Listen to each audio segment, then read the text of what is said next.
So we finally got to play The Fate of the Fellowship, which is a Lord of the Rings themed game that uses the pandemic system.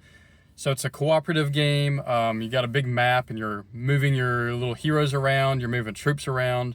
And I was a little bit apprehensive going into this game because after reading the rules and watching the long rules video, and I actually played it a little bit on Board Game Arena ahead of time, I was a little bit worried that it was going to be have too much going on, have too many things to think about, because I tend to prefer games that have fewer choices but very sharp choices, and not just like being overwhelmed by everything going on. I don't like that as much. But fortunately, it did not feel like that, even though it does have quite a lot going on. There's multiple objectives you have to complete before you're the final objective of throwing the ring into Mount Doom.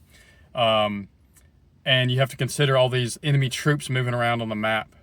But, it was not a problem. It was fun to strategize with your teammates, and it felt very cooperative, and everybody kind of focused on certain objectives they were trying to do. Like everybody would have their own objective, or maybe two people would work together on one.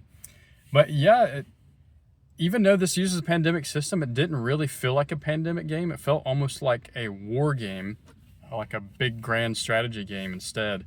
And the system worked really well for that. So we had a blast playing with it, and it felt super thematic. It felt very epic, just seeing this big map and the Nazgul flying around, these cool little minis, and their big tower that you roll the dice in.